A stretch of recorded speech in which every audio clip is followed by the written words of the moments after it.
They called her beautiful. They called her scandalous. But behind the diamonds and the headlines was a woman, fragile, fearless, and endlessly searching for love. This is not just the story of a movie star.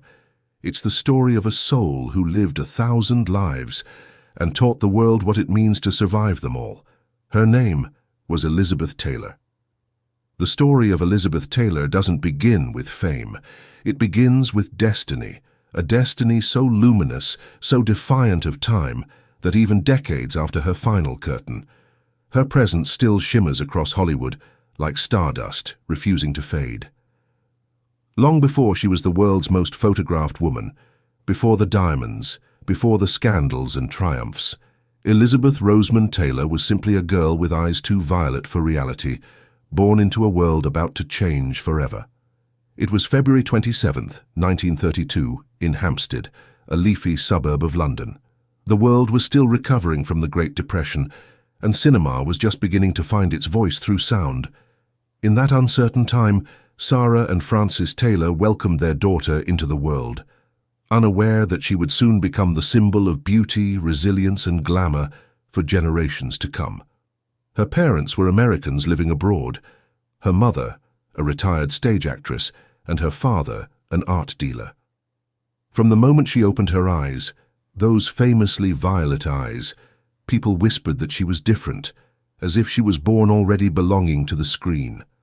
When Elizabeth was 7, her parents decided to return to the United States, just as Europe was trembling under the growing shadow of war. The family settled in Los Angeles, a city of sunshine and dreams, and it was there, surrounded by the promise of motion pictures, that Elizabeth's fate began to take shape. Hollywood in the late 1930s was a golden kingdom, ruled by studios like MGM, and it didn't take long before someone noticed the little girl with the haunting gaze. A family friend urged Sarah Taylor to take her daughter to an audition. MGM's cameras had never seen anything quite like her. The dark hair, the flawless complexion, and those remarkable eyes that seemed to hold oceans. She signed her first contract before she was even 10. Her earliest roles were small, but the studio knew. There was something electric about her presence. She didn't just appear on screen, she lived there. In 1944, when she starred in National Velvet at just 12 years old, Elizabeth Taylor became America's sweetheart overnight. The film told the story of a young girl and her beloved horse, and in that simple, heartfelt tale, audiences saw something extraordinary. Elizabeth's performance wasn't the typical charm of a child actor. It was pure, intuitive emotion. She wasn't acting, she was feeling. Her naturalism, her poise, her ability to make every glance meaningful. It was as if she'd been born knowing the camera's language. MGM knew they had struck gold. The studio built her up as one of its prized young stars, nurturing her carefully. But what no one could have predicted was how fast she would grow, not just in age, but in allure. By the time she was 16, the sweet little girl from National Velvet had transformed into a breathtaking young woman, and Hollywood was watching closely. The transition from child star to adult actress had destroyed many careers, but Elizabeth was different. She carried herself with a quiet confidence, regal yet warm, mysterious yet human. Directors loved her because she didn't demand attention, she commanded it. Every frame she appeared in felt richer, deeper, more alive. And so, the world began to crown her, not just as a movie star but as a symbol of the very idea of Hollywood beauty. But beauty for Elizabeth Taylor was both a blessing and a burden. She once said, "The problem with being beautiful is that it's like being born rich and never knowing what it's like to be poor." That truth would echo through her life in ways even she couldn't have imagined. By the late 1940s, Elizabeth was appearing in one successful film after another, Little Women, A Date with Judy, and Conspirator. The critics were kind, the audiences adoring. But behind the perfection, Elizabeth was still a teenager, yearning for something genuine. The studio system treated stars like property, dictating their roles, their appearances, even their personal lives. For someone with Elizabeth's spirit, fiercely independent and deeply emotional, that control would soon become suffocating. When she turned 18, she married for the first time. It was 1950, and her husband was Conrad Nicky Hilton Jr., heir to the Hilton Hotel empire. MGM orchestrated the entire affair, turning it into a publicity spectacle, a fairy tale wedding broadcast around the world. But behind the glamour, the marriage was fragile.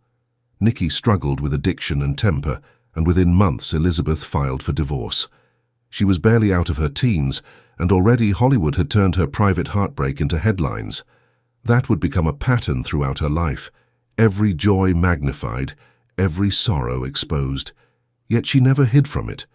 Elizabeth Taylor faced the world head-on, with grace when she could, with fire when she must. Her second marriage, to actor Michael Wilding, brought her stability for a time.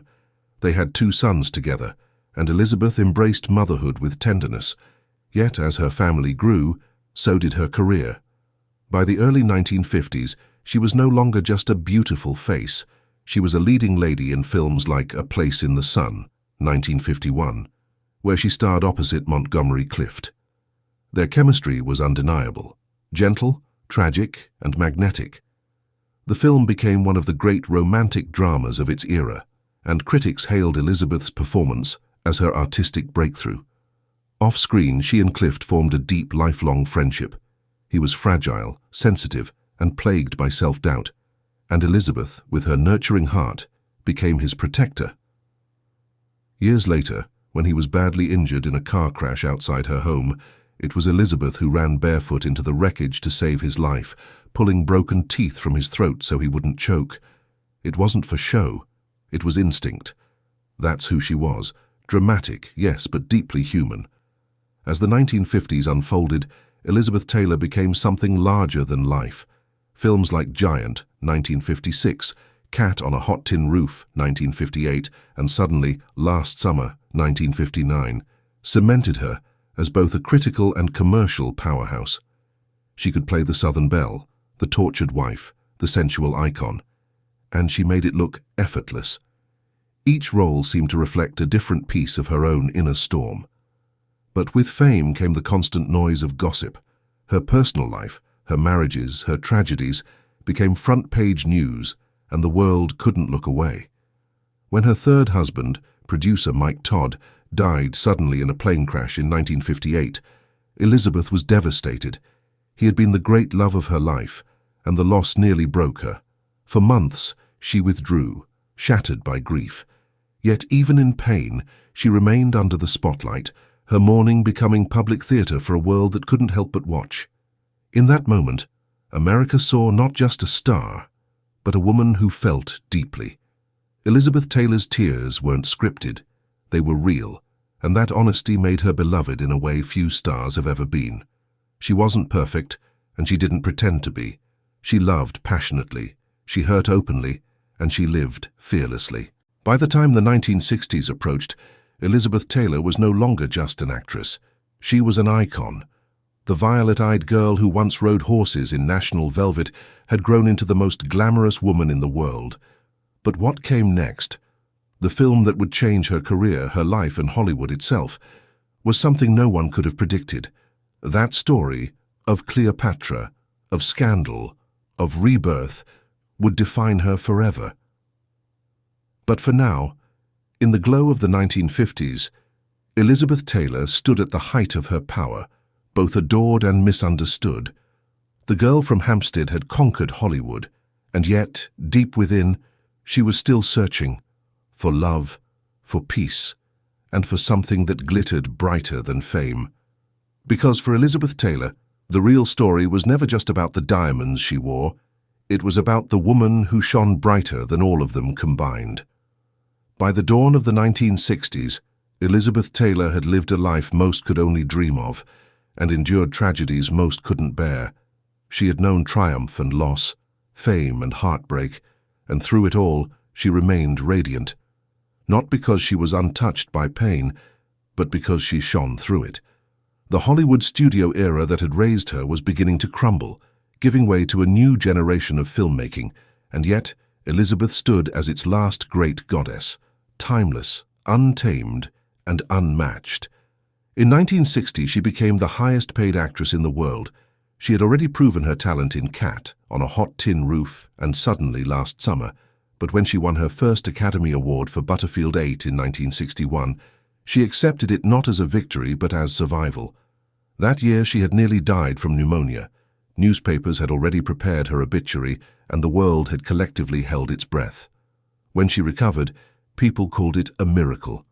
And when she walked onto the Oscar stage in a white gown with tears in her eyes, she wasn't just winning an award, she was defying fate itself. But fate had much more in store for her, and it came wrapped in gold. In 1961, Elizabeth was offered the lead role in Cleopatra, a film unlike anything ever attempted. The production was to be the most expensive movie in history, a cinematic empire of marble palaces, armies of extras, and lavish costumes. And Elizabeth Taylor, the reigning queen of Hollywood, was to play the Queen of the Nile. When she heard the offer, she joked, "Tell them I'll do it for $1 million." It was an outrageous sum at the time. No actor had ever earned that much for a single film. But when the studio agreed, Elizabeth became the first true million-dollar movie star. The filming began in London, but almost immediately, Cleopatra became a storm. The weather, the delays, the illnesses, everything that could go wrong did. Elizabeth fell gravely ill again, and production was shut down for weeks. When it finally resumed in Rome, the chaos only grew. And amid that chaos, something happened that would change her life forever. His name was Richard Burton. Burton was a Welsh actor of immense talent and even greater magnetism, brooding, witty, and fiercely intelligent. When he walked onto the Cleopatra set as Mark Antony, something ignited between them. Their chemistry was volcanic, uncontrollable. What began as acting soon became real. Too real. Both were married at the time, Elizabeth to Eddie Fisher and Burton to Sybil Williams. But love, or whatever cosmic force bound them, didn't care. The world exploded with scandal. The Vatican condemned their affair as erotic vagrancy. Politicians called for boycotts. Paparazzi followed their every move, capturing stolen kisses, whispered conversations, and extravagant gifts. The public was fascinated and furious all at once. Yet Elizabeth and Richard seemed to exist in their own universe, beyond judgment, beyond fear. Their love was dangerous, but it was also undeniable. When Cleopatra was finally released in 1963, it became both a triumph and a disaster, a monumental film that nearly bankrupted 20th Century Fox. But for Elizabeth, it cemented her legacy. Her performance was magnetic, regal, and deeply human, and though critics were divided, audiences couldn't take their eyes off her. She was Cleopatra, powerful, proud, and utterly captivating. Off-screen, her life mirrored the drama of the film. She divorced Eddie Fisher, and in 1964 she married Richard Burton, the beginning of one of the most talked-about relationships in modern history. Together, they became the most famous couple in the world. Liz and Dick, the very embodiment of Hollywood excess. Their love was a spectacle, lived out in diamond necklaces, private jets, and passionate arguments that shook the walls. But behind the tabloid frenzy, there was something genuine. Burton once wrote in a letter to her, "You are my heart, my blood, my breath, my madness." He gave her jewels as if trying to express emotions words couldn't hold, including the legendary 69-carat Taylor Burton diamond. But Elizabeth didn't love the diamonds for their sparkle. She loved what they represented: devotion, intensity, permanence in a world that gave her none. Together, they made films like The Taming of the Shrew, Who's Afraid of Virginia Woolf, and The VIPs. In Virginia Woolf, Elizabeth shed every trace of glamour to play Martha, a bitter, middle-aged woman locked in emotional warfare with her husband, played, of course, by Burton. The performance was raw, fearless, and brutally honest. Critics were stunned. She won her second Academy Award, proving once and for all that she was more than a face. She was a force. But passion like theirs burns fast and deep, and it can consume everything around it. Their fights were as legendary as their love. Both had tempers, both drank heavily, both were addicted to the high of drama. They loved each other too much, and in ways that sometimes hurt more than healed. Yet even when they divorced in 1974, they couldn't stay apart. A year later, they married again, as if fate refused to let them go. Still, the second marriage fared no better. They divorced again in 1976, this time for good. And yet for the rest of their lives they remained bound, through letters, memories, and a love that neither time nor distance could fully erase. After Burton, Elizabeth's life entered a new chapter. The scandal that had once threatened to destroy her had instead made her untouchable. She had survived Hollywood's scrutiny, the media's cruelty, and the world's judgment, and emerged not as a victim, but as a queen who ruled on her own terms. The 1970s brought new roles, but fewer hits. Hollywood was changing, chasing new kinds of stories, and the era of grand movie stars was fading. Elizabeth, however, was never one to fade quietly. She turned her focus inward, exploring business ventures, philanthropy, and friendships that kept her spirit alive. She also found new love and heartbreak with Senator John Warner, whom she married in 1976. The marriage thrust her into the world of politics, a far cry from the movie sets she once dominated. For a time, she played the role of a politician's wife, attending Washington events and smiling for cameras, but inside she felt lost. The glamour was gone, and so was the spark. She slipped into depression and struggled with weight and addiction. The woman who had once seemed untouchable was now confronting her own mortality, not in the papers, but in her soul. Yet if there was one thing Elizabeth Taylor never lacked, it was the will to rise again. She checked into rehab, faced her demons, and spoke openly about her struggles at a time when few stars dared to. And in doing so, she broke another taboo, showing that vulnerability could be its own kind of strength. By the 1980s, Elizabeth was older, wiser and quieter, but not diminished. Her friendships became her new center. She was famously loyal, with a warmth that drew people in. Among her dearest friends was Michael Jackson, with whom she shared a deep, complicated bond. Both were misunderstood. Both had lived under relentless scrutiny, and both found in each other a kind of refuge. But what truly defined her later years wasn't a film or a romance. It was compassion. In the early 1980s, as the AIDS epidemic ravaged the world and claimed countless lives, most of Hollywood remained silent. Fear and stigma surrounded the disease, and even mentioning it was considered controversial. But Elizabeth Taylor refused to stay silent. When her dear friend Rock Hudson died of AIDS in 1985, she was heartbroken and furious. She saw how people turned away in fear and shame, and she decided to act. Using her fame as a weapon for good, Elizabeth became one of the first major celebrities to publicly champion AIDS research and awareness. She co-founded the American Foundation for AIDS Research, AMFAR, and later the Elizabeth Taylor AIDS Foundation. She raised hundreds of millions of dollars, not just writing checks but standing at podiums, speaking to Congress, hugging patients, and showing the world that compassion mattered more than reputation. For many, this was her greatest role. Not as Cleopatra, not as Maggie the cat, but as Elizabeth Taylor, the woman who refused to look away. She once said, "I have more regard for the AIDS patient who has suffered so much than I do for the Hollywood stars who have it all." It was a statement of pure empathy, and it redefined her legacy. The 1990s and 2000s saw Elizabeth step gracefully into the role of elder stateswoman of Hollywood. She appeared in fewer films, but every appearance was treasured. Her eyes, though softer, still carried the same fire. She was one of the last links to the golden age, a living memory of a time when movie stars were larger than life, when glamour meant mystery, and when every glance could change history.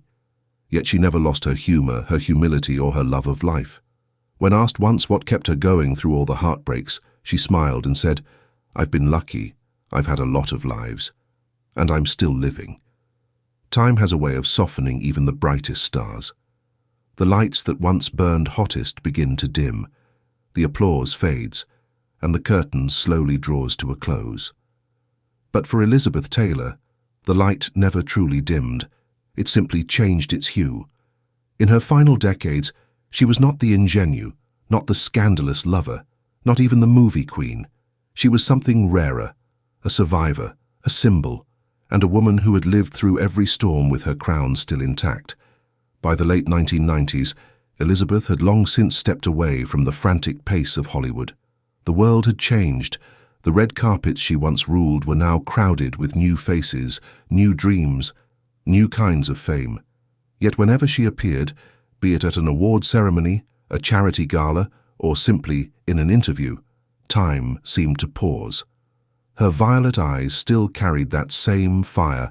Her laughter still held the melody of a woman who had tasted life in all its flavors. Her health, however, began to falter.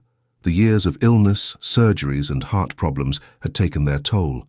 She had survived near-death experiences before: pneumonia, broken bones, brain tumors, and each time she emerged, the press called her indestructible. And in many ways, she was. Elizabeth Taylor was built of something stronger than beauty or fame. She was built of endurance. Still, she never allowed illness to define her.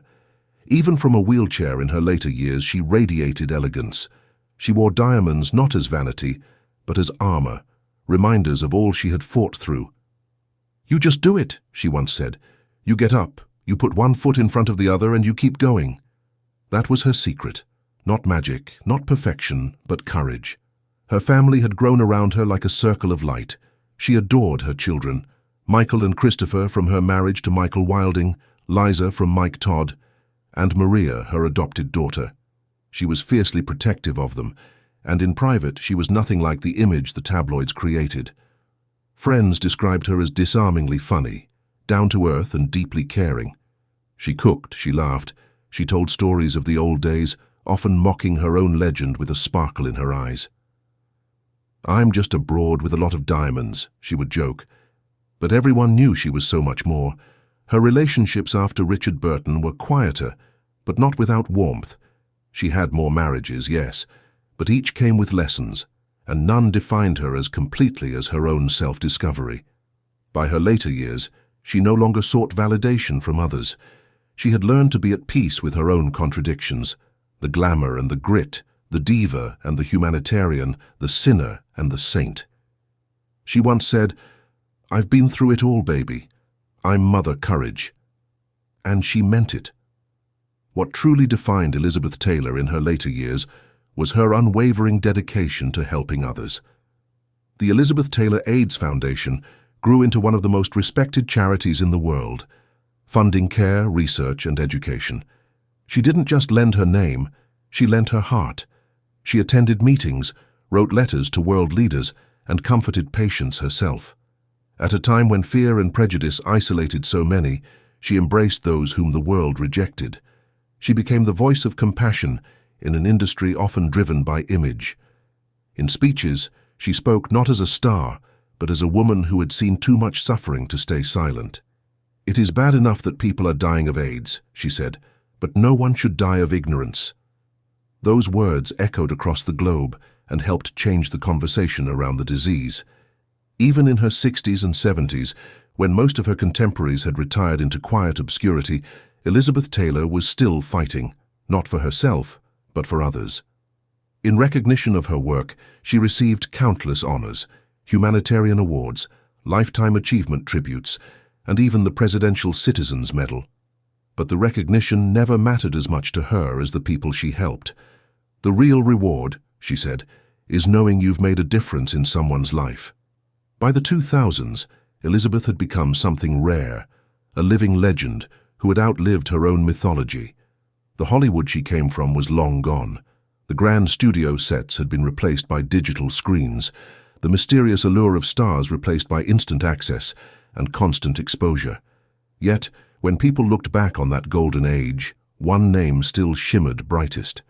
Because Elizabeth Taylor wasn't just famous, she defined what fame could be. She showed that glamour could coexist with vulnerability, that beauty could contain depth, and that being human was far more powerful than being perfect. Even as her health declined, she remained resilient.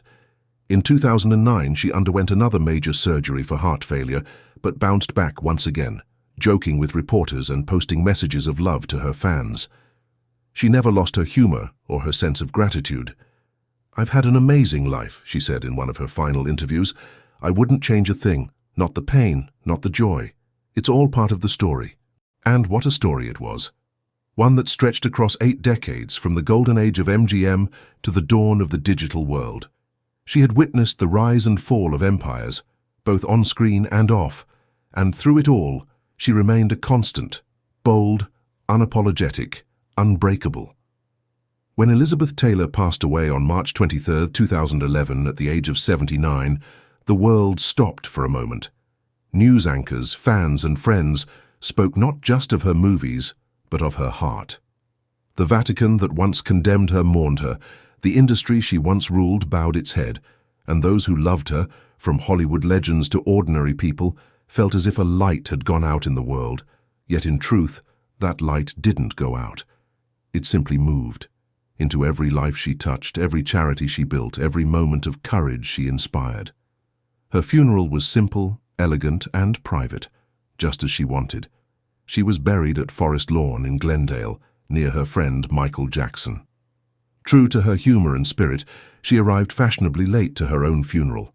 By her request, the service began 15 minutes after schedule. It was her final wink to the world, her last act of defiance against time itself. In the years since her passing, Elizabeth Taylor's legacy has only grown. Young stars still look to her as the blueprint for timeless elegance. Her films continue to inspire, her jewelry remains iconic, and her foundation continues to save lives around the world. But perhaps the most enduring thing she left behind wasn't beauty or fame, it was authenticity. Elizabeth Taylor lived loudly, loved fiercely, and never apologized for being human. In a world that tried to fit her into boxes, child star, temptress, diva, legend, she broke every one of them.